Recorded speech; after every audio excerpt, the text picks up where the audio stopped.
Welcome to the Cowboy Office Show, where you'll experience expert analysis and epic discussion on key pillars of the equine industry, including sports, business, hobby, and the horse lifestyle. Your co-hosts are Jody Brainerd and Brian Dykert, industry veterans with over 120 years combined living the cowboy lifestyle. The Cowboy Office Show will help you get involved, ask more questions, and create change. We'll keep riding for you as together we learn from the ride already ridden, learn to listen better to our horse, and make our industry better for all. Each weekly episode will take a ride around the industry in less time than you can load the truck and trailer. Drop your email at cowboyoffice.com to receive weekly updates and never miss an episode. Saddle up as we ride into today's show. Well, hello, Reining world. The NRHA Derby Open Finals. We're going to do it today. Another deep one and more to come. 30 finalists plus ties for 4 levels of Open Finals. Makes 108 total finalists in 2 sets of finals from over 300 in the qualifier. We now have the numbers. Welcome to Cowboy Office. I'm Brian. And I'm Jody. Welcome. Man, it's a deep one again. Quality of the competition appears to be here to stay. You know, we saw 158 mares, 105 studs, and 43 geldings give it their best shot to get to the finals. We had 4, 5, 6, and 7-year-old horses. The average age was a 5-year-old. You know, I'm typically not a big fan of the 4-year-olds competing against, aged horses. I've always said that I think they need an event of their own, and not just the amateur or the novice derbies like they're trying to come up with now, or 4-year-old classes. But it's very difficult. Brian knows 4-year-olds are only about 6 months off the maturity, and to have to go knock heads with the 5, 6, and 7-year-olds, it's a hard thing to do. But I think that Sean's mare, our futurity winner from last fall, probably would have had a good chance had she not gotten in trouble. But who's to say that might have been due to her just being a 4-year-old too? Exactly. That's your point. Yep, and exactly. And the Tamarack Ranch has been sponsoring a 4-year-old section inside this entire derby, and they've been promoting the fact that it's constantly been growing, which is kind of where we came from. And so I think your point's very interesting. And so looking at those numbers, I thought it was fascinating as we looked across the age and the sexes. The fact that the mares, there was way more mares than studs. I don't remember that. It's always been kind of dominated by the studs, but maybe the aged events, the mares are more, I don't know. Maybe they are more mature. I'm thrilled to see it. That's all.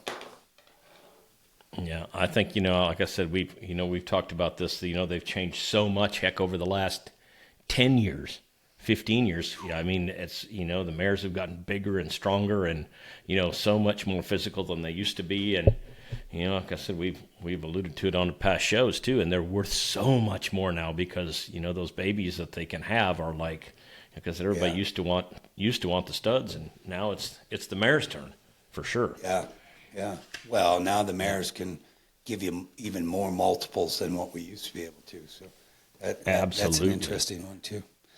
Well, we're going to start by giving the winners a little bit of promo. So we've got a piece put together that's going to, because again, we had 4 sections of Open Derby. So 4 different sections of Open produced 4 different champions. And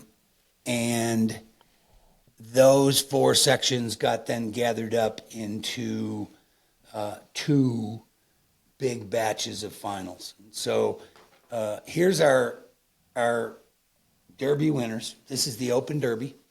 And certainly paying all due respect, Casey Deary wins it. $100,000 guaranteed paid out with Jason Van Landingham right on his heels. $52,000 and some change. There's your champion and reserve champion overall. Level 3, Luca Fapani. Not overwhelmingly good for him, but you and I have been talking about him and Sam, being young rookies coming up. And so I get it, and good for him. He wins a level 3. Kyle Shaw wins a level 2, $13,000, and Kyle trains out in New York. So that's kind of a good deal. And Shyla Mainberg, I hope I say that right. She wins a level 1. with a 10,000 payout. And so, we talked about this in the go round section a little bit, which was the purse distribution and purse makeup. It's not the distribution as much as it is the purse makeup. And the mere fact that we're trying to give everybody a place to play and a return, the reality of the difference between the levels 3 and 4 is like not much. And then there is a significant step as you go to level 1 and 2. And I think it'd be fascinating. I think it's past time that the industry starts looking at some different ways of purse build up, including the amount of your entry fee, so that those 1s and 2s actually get a little bit stronger return, because their cost to be there are no different. Level 1 and level 4 are paying the same amount to be there, period. So cost to be on the road, cost to go, cost to be there is the same across the playing field, but then what you get to compete for, it's just an interesting one. And you and I talk about the levels, whether or not we need 4. In our day there was 1, yes. Then we got to 2, then we created 3. Now there's 4. Right. So, now there is 4. And I'm in agreement with you there, and it is time for a change. Heck, I can remember, probably 10 years ago, I had this same discussion with a $1 million rider, and I had told him, I said, what you've heard me say, I don't want to subsidize if my horse isn't good enough. I shouldn't have to give my money to someone that I know has a better horse than I do. You got to give me credit for knowing my livestock. But I said, the money needs to go where the numbers are. And this $1 million rider said, well, the level 3 would pay more than the 4. And I said, well, okay. And your problem is what, right? I mean, that's what the industry says it's supposed to do, right? So anyway, that problem is not new. It's been around for a while, and it's we can have a ton of discussion about it, but there'd be a lot of tempers flared about it, but it would I think be good for the industry to do something like that. So I would just say, okay, go ahead, Brian. I'm sorry. Well, I wanted to ask you, I'm asking you, because if I was 25 or 30 years old and I called Jody Brainerd and said, I'm thinking about devoting, and this is what I want to do, I think, is it worth my while? And the point is, when you look at these kinds of payouts as a level 1 or level 2 up and coming professional, the question is it worth it? Because the work is not any different and the costs are not any different. So that's where my question in today's time is. My answer to that in today's time would be no. I mean, you can make far more money doing something else than you can training horses if you're starting, right? I mean, if you had somebody that hired you that was paying you a nice salary on top of it and you had access to some horses, perhaps that would be different. But if you're a young guy and you watched Yellowstone and you decided that this is something that you wanted to go do, I'd say, no. Go to school, finish your education. You'll make a lot more money, right? I mean, it's a true story. We've talked about it over and over again, and it's not just about talent, because there's a ton of talented riders, and over the years I've known some guys that are great trainers and probably not great showmen. I've known some guys that are not very good trainers but are great showmen, and if you're a good people person and can get the horse, those guys that aren't very good horsemen but are great showmen will win hands down more than the trainer that doesn't, it's a very talented trainer but doesn't have the livestock. So it's about the horse, and they're pretty jealously guarded. I'm telling you, I mean, there's guys that don't. I mean, you're not going to get one. I mean, if it's the nature of the beast. So yeah, if you haven't got a horse, you're not going to beat anybody. And I mean, I'm way happy for Shayla. I said girl power and all. I mean, and I actually had to look her up. She came down from British Columbia, which is a long way to haul. So congratulations to her. But that $10,000 when you're hauling from British Columbia and getting back home again isn't very much money. So anyway, I'd like to see it double or triple that for her. So. Well, you got to also remember, because when we talk about the detail and the money, is you got owners behind that. And I'm not trying to get in their business, and everybody can have their own arrangement and how that wants to play out and who's paying what bills. But when you talk about sharing the purse money with horse owners, Right. I mean, that's simple. $10,000 isn't even paying the bill Right. to go. It's it. And I you brought that up, and that's something that you alluded to before we even started this, and that's something that they don't get paid enough attention to, those owners. It doesn't matter. We wouldn't have a business without them. They're the guys. Everybody recognizes the horse and the rider and that owner. Somebody, well, who owns that horse? It's like they have no idea, right? So, and without them, there isn't a reining horse business. So, No. Owners, hats off to you. Yeah, Made a well, good living, just to you give helped them a me. little bit of So- tribute, DAG Ventures is a business piece that owns Casey's horse. Tammy Nelson owns Jason Van Landingham's horse, going to be a big time. He's reserve champion. Joetta Bell owns the horse that Luca rode, Dream on Wiz, wins the level 3. Rita Sherman owns Kyle Shaw's mount, Whiz by Mobster. And then Lorna Mainberg, which I don't know. I'm assuming is a family member to Shayla. For sure. Owns Snip of a Dream. So, Yep, absolutely. and But anyway, I'm not- congratulations to you owners and all of you did that you are out there. did you look up the currency exchange between Canada and the U.S.? No, I didn't. I did not. I got to assume that we're higher, so maybe that's Yeah. 14,000 Canadian by the time they get back. But Yeah. they're gonna have to pay a big GST tax on it too. So maybe they're back to 9,500. I don't know. Yeah, a really, really, really long time ago. I mean, I don't know. Actually, when Guy Gauthier was still alive, he came to look at some horses that I had, and I'd priced them, and it was some ridiculous figure like $7,500, which, I mean, 40 years ago was a lot of money. And of course, Guy, not to be outdone, said, "Is that Canadian?" I mean, I was looking for a discount, right? It's like, oh, me. Yeah. What doesn't happen, huh? Yeah. So- And before Canada had their GST tax. So Right. just as a reminder, don't forget, go to cowboyoffice.com, put your email in, come ride with us as we want you to join the ride that we're doing. We're going to keep on digging on the leveling and dollars of payouts and purses. We think there has to be a better way. And the big question is it incentivizing enough to the next generation? That's the question. We're seeing purses, and we've talked about it. If you look at the last 5 to 10 years on the top, which is a level 4, that group of trainers and professionals are doing reasonably well, and the purses are there to support them, and the numbers have proven that. The question really becomes on the how do you attract the next young generation so that you really have an industry that's sustainable. And so that's why I asked that question. And it's a good one. And that's a great question. Like I said, like I said, after a guy that, you went through it, I went through it. And like I said, you make, you can make a nice living if you've got the livestock to ride and the clients that can buy them for you. And it's tough, Well, and that's a never-ending grind because you got to keep all those wheels turning. Yep. No, I hear you. Absolutely.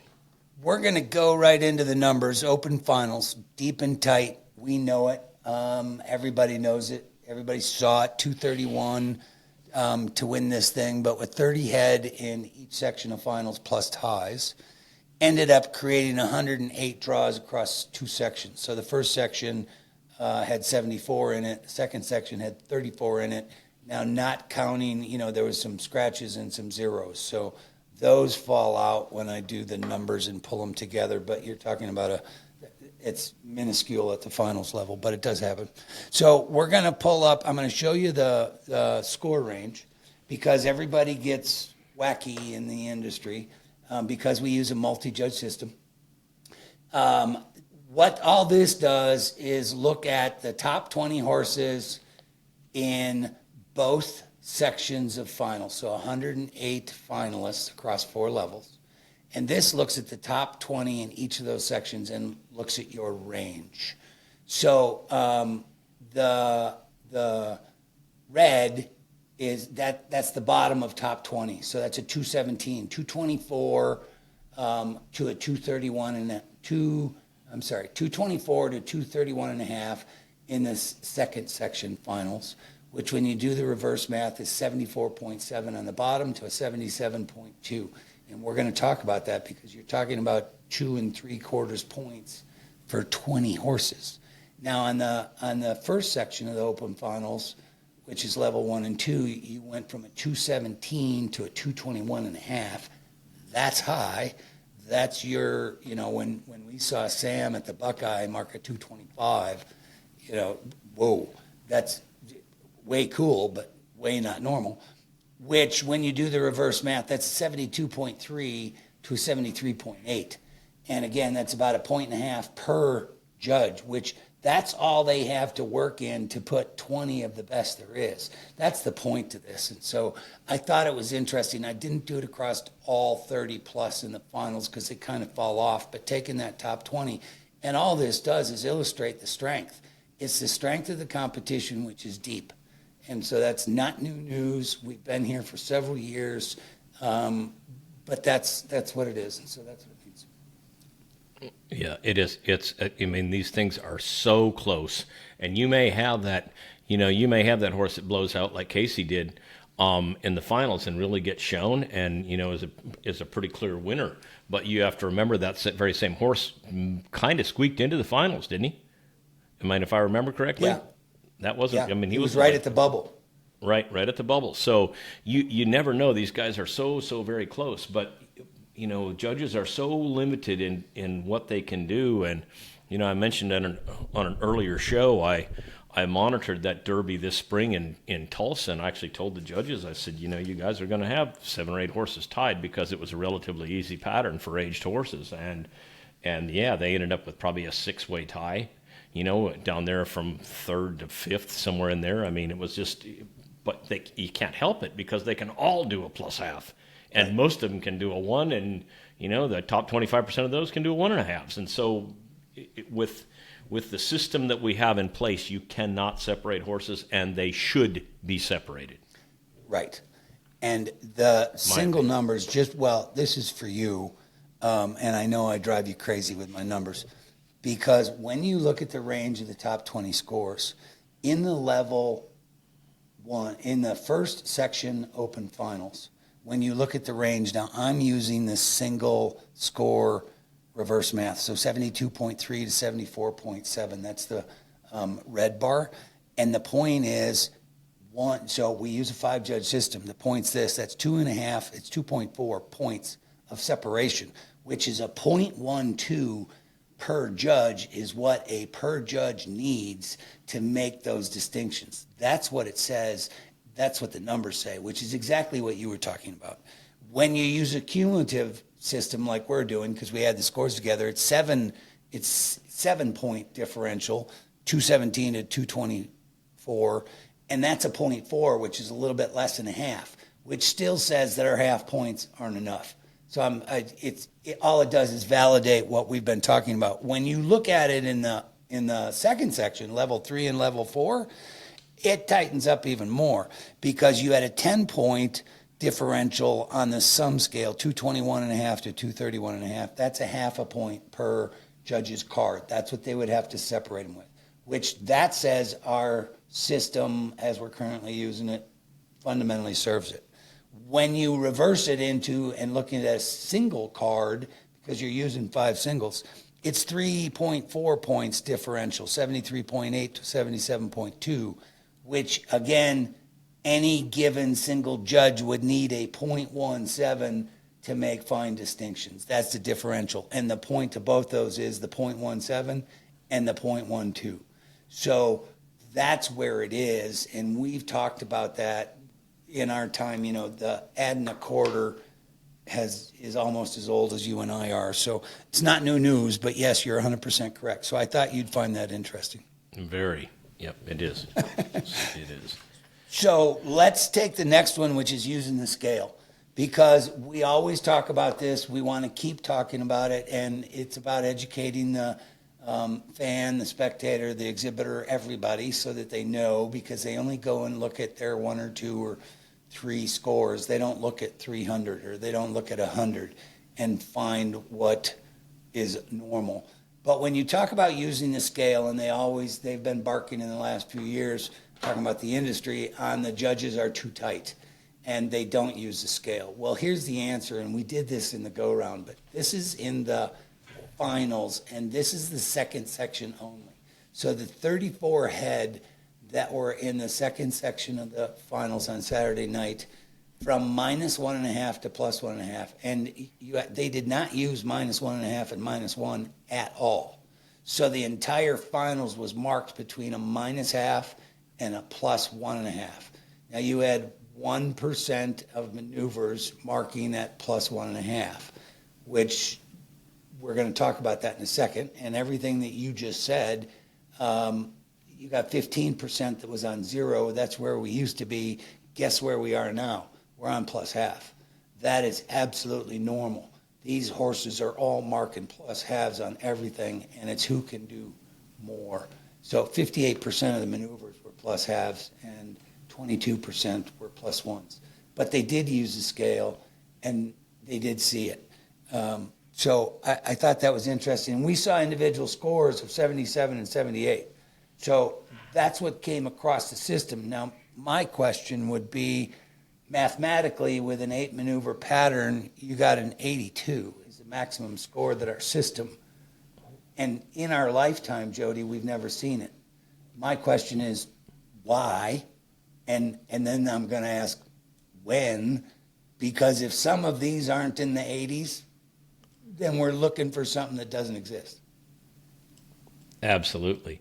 Well, and this, I think, because we've talked about it till we're blue in the face that horses have changed so much, but our scale has stayed the same. And when people talk about not using the scale and we're too tight, it's like I've had people tell me as a judge that, you don't use +1.5 very much. And I said, well, I don't use -1.5 very much either.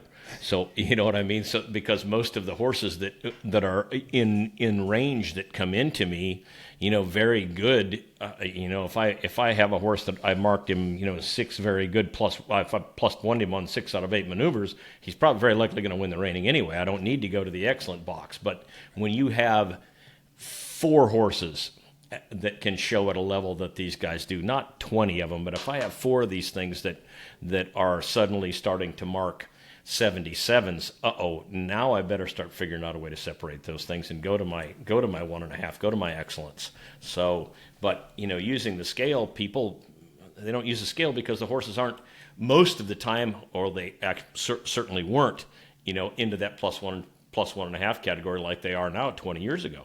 So that's not a fair assessment to say you're not using all of the 7 scale points that we have, because they don't all fit there. Now they're crowded into 3, +0.5, +1, and +1.5. So those really bona fide open horses. So right, but I question us on whether or not if we're stuck on looking for perfect as opposed to identifying excellence and then rewarding it. Excellent. Because at the level that we're seeing competition, +1.5 should be a lot more common than 1%, especially in a finals. So that's my 20 cents on it. So then comes, agreed. Right? Right, and we've talked about ways to get there. I mean, what happens? Why can't that? Different ways. Why can't that horse that runs in and has a good stop, a very good stop, and an excellent backup get that 1.5? But nobody will give it to him because they won't pay attention to the backup. They'll just go, well, that's or that horse that rolls back over his hawk with a +F stop, but an excellent rollback. There's not enough credit given in areas like that could get those horses to the 1.5 very easily. Yep. No, I hear you, and I think that leads back to the industry and the leadership and the monitoring system, because finding excellence is what the goal was always set out to be, and to my knowledge still exists.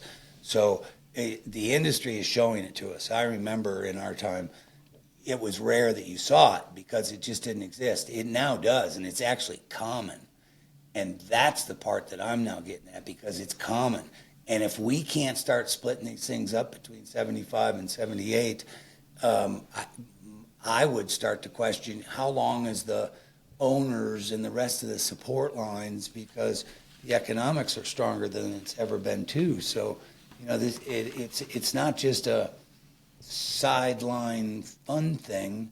It's got a lot of money involved. And so there's serious business here. Absolutely.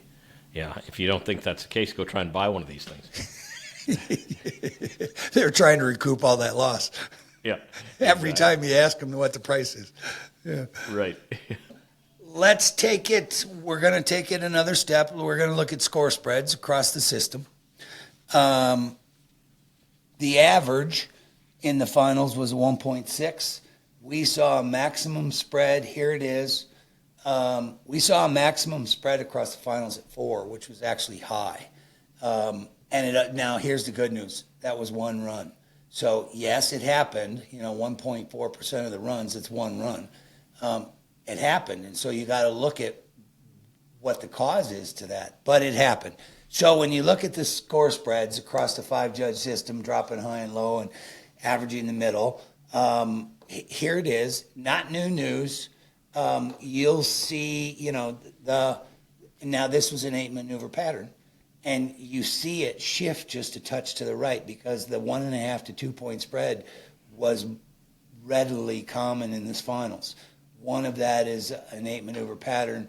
2, it's pattern 9 that's got some difficulties in it, and so that'll cause that as well. But so again, what's normal? Average was 1.6. So the fact that we're on half points, it's 1.5. So not new news. That's what's normal. Everybody needs to kind of get used to that.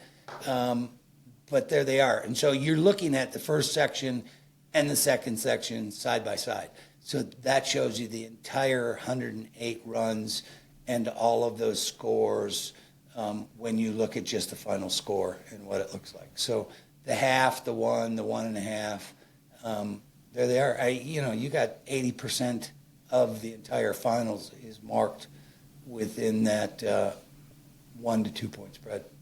And that's normal. Yes, it is, and it didn't change. I mean, between the sections, so it was really good. Nope. So the next one is,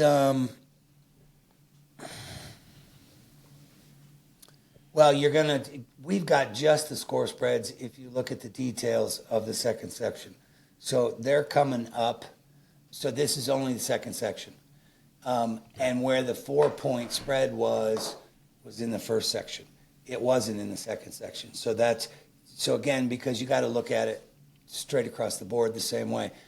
They never hit bingo in the second section. They did hit, they had a 3.5 point spread 6.5% of the time, which tells you, what does that say to you, Jody? Whenever I see some, what that tells me is that in pattern 9, which has a very high degree of difficulty, especially in the middle, when you're going from that, large fast to slow lead change, go the other direction.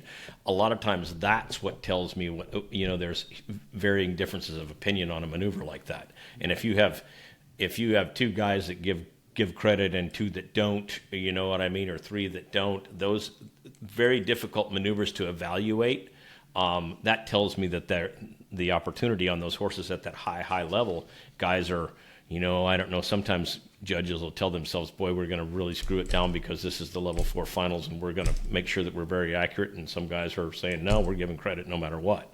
But anyway, I don't know if that's what you're looking for, but that's what it tells me. No, but your take on that, because the more you look at the numbers and what it says versus having all the thoughts and the emotions about it, what we're trying to do is be black and white and a little bit more clear on this is what our system says. This is what our system does. And yes, it's obvious that the depth is way up there and our system can't make fine distinctions. So that part is the industry's responsibility to step up and start to make those adjustments. But, we've been around for a long time, And this is common because you can be sitting on the tack box in the barn or at the gate or wherever you are, and everybody's got an opinion because they see, a 72 to 74 go up on the scoreboard, or what, they go look at their 5 scores and they think that that's like obscene or something, and it's not. It's actually 100% normal. Right. So, yeah. Yeah, and sometimes those, from a monitor standpoint, a lot of times if you don't tell those, obviously sometimes it's hard to be reminded of that, but you have to tell those guys, like sometimes those big spreads will happen on an early draw, first horses, because guys are a little conservative and they're not don't think that first horse, we got all these good ones coming behind him, you know what I mean? And we need, and it's like, you got yourself in trouble. We just, we saw what can happen. There was a pretty significant spread a couple of years ago on 1030. You remember he was the first horse that came into the pen, and I can clearly remember that there was one of those judges was significantly lower than the other guys, but it was, was it because he was the first horse in the pen, or I don't know that, but I mean, he still won the Reining, so, but that can happen. Right. So as long as he stayed, if that particular judge stayed tight, he's got to stay tight. Yes. That's the bottom line. Yeah. He is, and then you have to go ask yourself the question: well, was he even needed? Because if he stayed tight, is he low on every single horse and thrown out low on every? Is he thrown out low on every run? So anyway, just interesting things that can happen when you're talking about judging and point spreads. But yeah, the big ones, I always wanted to know why. I mean, if there's 3.5 to 4 points in a Reining like that, I asked the question and made sure that I had a look at it and found out why. What they were seeing. We're going to be able to show you why in a minute, because the answer is really in the maneuvers. It used to be, did a penalty happen? Those days are kind of behind us and gone. I think the penalties and its net effect, pro and con, takes care of itself. The quality of competition is now so advanced that it's about the standard per individual. So the standard per individual official. And now when they start tight, do they stay tight? And then I would agree with you, because if you're going to stay tight and be thrown out all the time, there's a conversation on, do we need to be throwing out highs and lows, which means we don't need 5 judges, you only need 3. No. I'm just beating that conversation up. If they all flow and natural, and the point being, you take a judge that finds out he undermarked that first horse to himself, and he admits to himself he made a mistake and then adjusts and gets back in the game, now he's in the game, and that's where the 5-judge system works, because the dropping the high and the low is about taking the error out. That's what it does. Right. Absolutely. Yeah, interesting. So I've got a simple one which just summarizes the score spreads, and this is just so the audience knows, because this is the trend.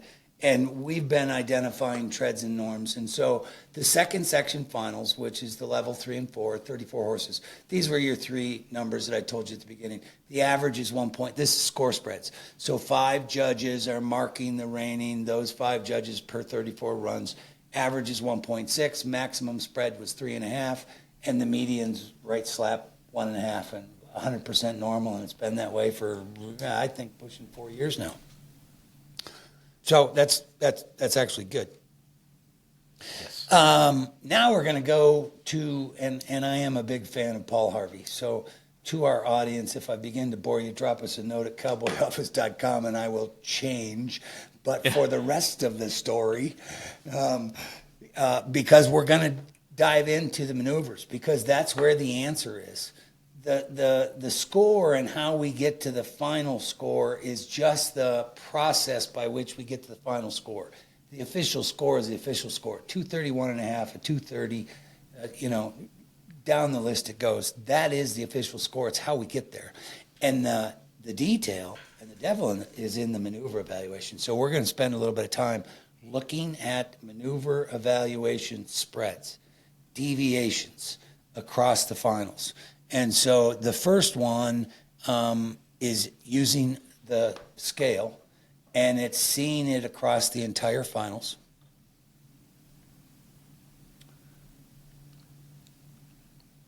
This one is very fascinating because this is the one, Jody, that, crossing 0 gets it, and I agree with you 100%. It's the burr under your saddle pad. So crossing zero is the problem one. The 1 point maneuver spread is an interesting one. So what this does is look at the entire finals. So the far left is the first section, the middle is the second section, and the third bar to the right, set of bars, is a summation of all the 108 finalists. So when you put it all together, that's what it looks like on the right. But here it is, because these are the percent of total runs that had maneuver evaluation spreads of 1 point or more. So the brown bar represents percent of runs in that section. So you had 32% of runs in the first section, 74 runs. In my senses, I don't have numbers to tell me what's normal yet, but you and I are seeing at the top end of our sport, we're seeing double digit, high 20s, low 30s for the last pushing 3 years. Percent of runs that have maneuver spreads by a point or more. So the brown is telling you that. So in the second section, they actually deviated more, which tells me the depth was that much deeper. They had a hard time separating depth. 44% of the runs out of 34 head in the final, in the second section, had maneuver spreads of a point or more. That's what it says. That's pushing half, which is not new news, because when we talk about a 10-point spread, you're talking about horses that are marking 221s and 230s. That's at 75 to 78. That's what they're capable of. And so that's what we're talking about. And then when you put it all together, now these numbers do not work in a straight line because it's against the volume of 108. When you put 108 finalists together, that's what the right hand says. So the entire set of finals, 4 sections, 4 levels, 2 sections, 36% of all those finalists had maneuver spreads of 1 point or more. That's what our system is doing. Now when you look at the red bar, this is the one that aggravates you, Jody, and I agree with you. Yes. It always has me too. I've struggled with this as an individual. I've struggled with it in every aspect that you can think of. This is when you cross zero. This is when the judges cross zero as a team. So the red bar in the first section, 37% of those runs, they crossed zero in a maneuver evaluation. That means between 5 judges, they were saying minus half and plus half at the same time. That's true. ridiculous. Yeah. Now, I was in the first section, which means your depth of competition's a little bit lower. When you bring the depth up, that goes significantly down by 2/3. They're at 11%, 12% of the runs in the 34 runs in the second section cross zero. Still double digit. So in my head, it's still a weakness. It's still an error. And then when you put it all together across 108 horses, it's 23%. So again, over the last pushing 3 years, that's what we're seeing at the top end of the sport. So it's telling me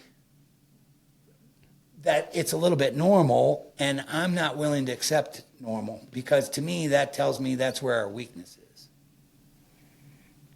Absolutely. I don't think it should ever be seen.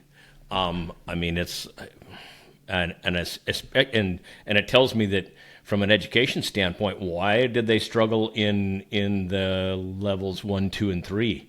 You know what I mean? And before why did they struggle so much there? 37% crossing zero is that's huge. This is a great graph. That's because it brings to light how many times that happened, and that's crazy. So why are you having a difficult time assessing horses in levels 1, 2, and 3? Why is that harder than the level 4 horses? I get that they're better, but it's like I said, somebody says poor and somebody says good, and to me, it's like I said, it's not.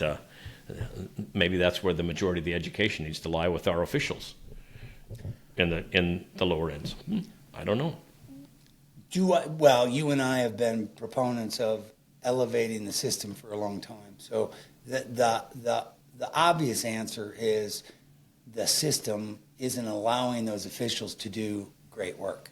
And that great work isn't equaling the great competition that we're seeing. There lies the bigger dilemma. And then everybody can have their emotional components accordingly, but that's actually kind of what it's saying, and I do agree with you. And there are options. And so I hope they're starting to spend time. Without question, there are, for sure. Yep. Doing it. So now I think we have the same one because that was looking at it. No, that was across all the finals.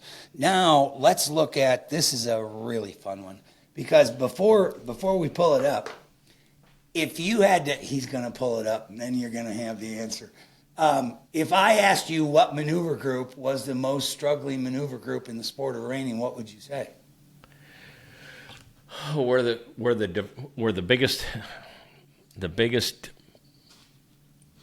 diversity of opinions, I would probably say circles, just offhand, and then I would go to stop and roll back. That would be my second one. Got it. Well, flip those around. So, okay. Because here it is. This takes what I just showed you and looks at it at the maneuver group level. And so the point, and remember the 32% and the 44%? Yep. So those are the runs that have spreads in the two sections. The green bar is circles.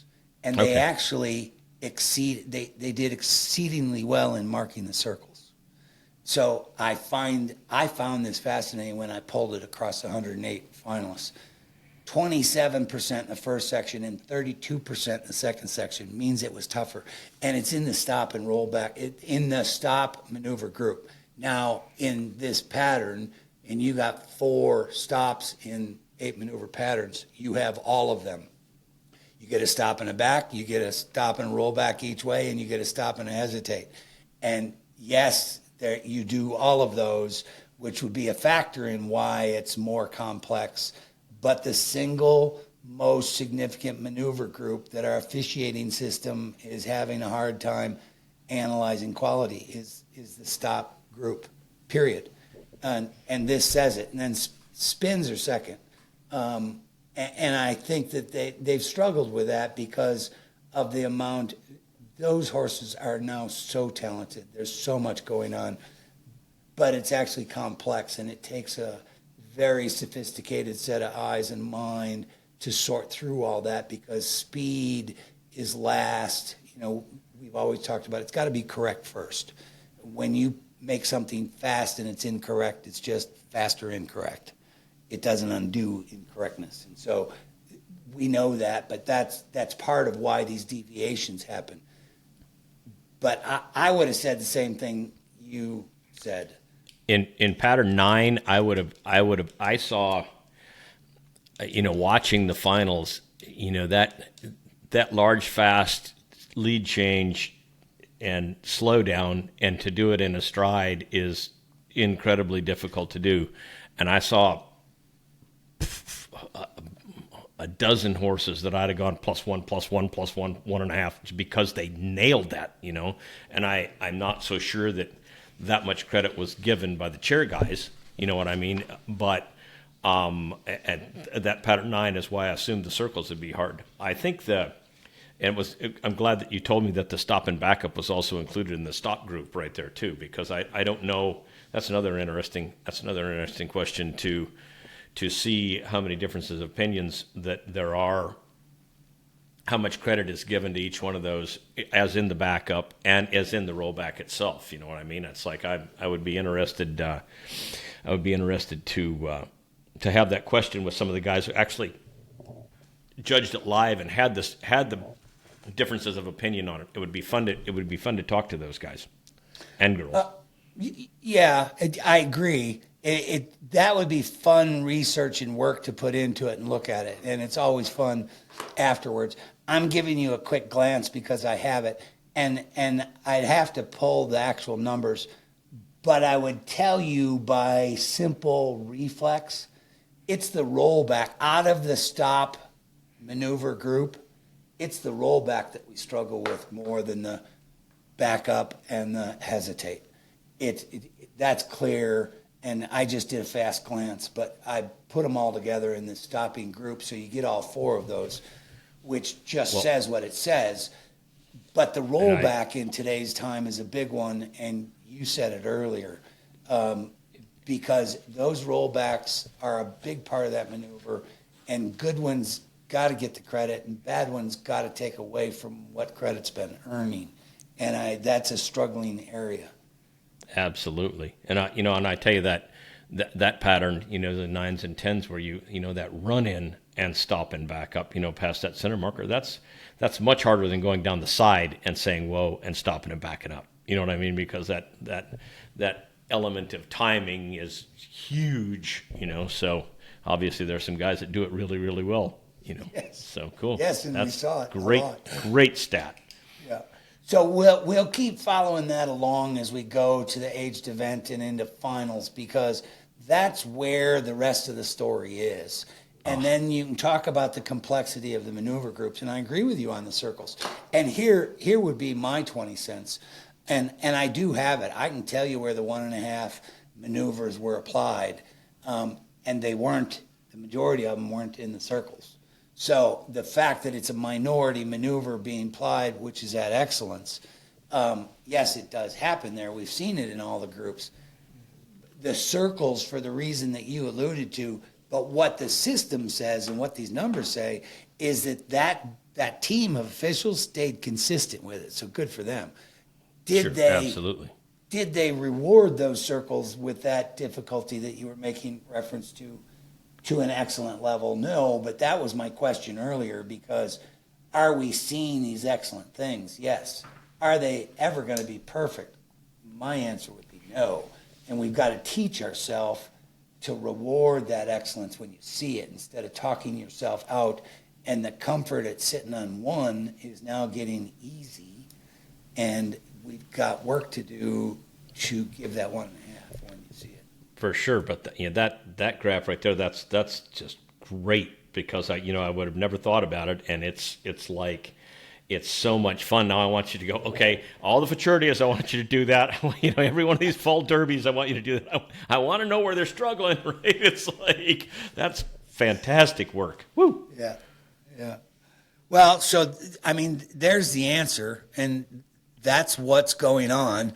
It's tougher, and you're talking about 100 head of horses. And you're also talking about, that's 4,000 decisions being made across the team of officials. So it's not like we're asking them to just give us their afternoon. It's hard work. Right. Oof. It is. You and I know it, but I don't think the rest of the world fully appreciates it. They want it for their run, but they got 99 more to do. Yeah, exactly. Yes. Absolutely. So it really illustrates how technical our sport has now gotten, and it's technical and excellent. So that's where we are. It's a fun time to be on this part of it. I'm sure all those competitors and everybody that's deep in it are enjoying it just as much. It appears to be. But it's the technical pattern placement, degree of difficulty that you just made reference to. Yes, you have to be a horseman to understand that. Yes, and if you ever question whether or not that's hard, go out and try it. Go out and get on your horse and go from third gear to first gear in one stride. And you'll get a sense of how difficult some of that stuff is. So that's what we're seeing, and it's those technical fine distinctions on the quality and the pursuit of excellence. That's what we're seeing. It's not new news. It's actually fascinating, cool, because it took a 220 to get to the finals for the level 4. It took a 231 to win it. And that's 77s and 78s, and so and you're not talking about one scorecard. You're talking about two or three. So the majority of those, that was the difference between Jason and Casey. It was 2 cards or 3 cards. That's it. Absolutely. Yeah, there's no question. It's a half point on a couple of maneuvers, and that's it. You got it. Yeah. So that's where we are. You got any questions for me?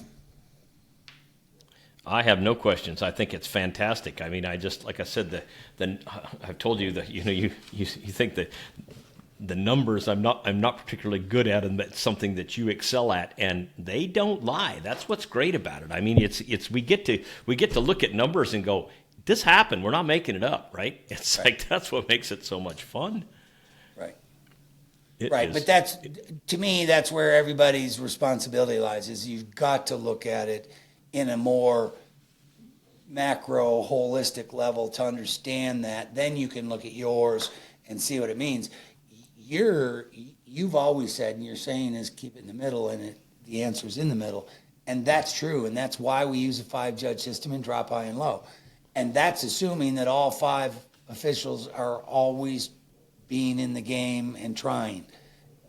What we've known is nobody's perfect. So there's always a little error, and that's where the 5-judge system has fundamentally worked. I just think it's fascinating that we're now seeing the pressure that we need to take the next advancement. So I hope the industry's looking at options, and that soon we may see something. I don't know. It's not going to be next year because we already saw the rules, so there's none in there for next year. So it's not going to, it's not going to change. But as long as we're talking about it, it's beneficial. I mean, it is, because if you just shake your head and walk away from it, it's not going to ever change. So I think it's important that new ideas take place. Like I said, these they're certainly not training these horses the same way. They're certainly not breeding them the same way. I mean, it's like that's changed like crazy. So we shouldn't be doing this the same way either. It's just because that's the way we've always done it. That's your favorite right there. It's the way we've always done it. That's the way we're words in the English language. Yeah, exactly. Well, and in our time, the Derby was over, and I mean, for the most part, you went home and you were doing work, and we'd see each other at the fraternity. Those days are gone too, because in a few weeks you're going to see the Run for the Million, and then, like 2 weeks after that, it might be the week after, the new 100X stakes in that entire event, and that one just fascinates me. So, and then you're going to get into fall fraternity season. Because the 100X stakes, I think, don't hold me to it, I think they're offering a fraternity and a derby. So an aged event section and a fraternity, which is going to make for a phenomenal, which might be the first series of that, for the year. But I can't wait to see the outcome of the 100X. What a phenomenal, new, cool event. But the point is, we're just going to keep going. There's more and more and more and more. So, it's not see you in 6 months back in Oklahoma again. Right. And I think that's fantastic. And, that just because we're talking about that, it's just, there's so many new farsighted people, the 100X group, the Run for a Million, all those things. If you'd have told somebody about that 10 years ago, they'd said, you're nuts, it'll never work. You know what I mean? Somebody would have said that. I mean, they said, it won't work.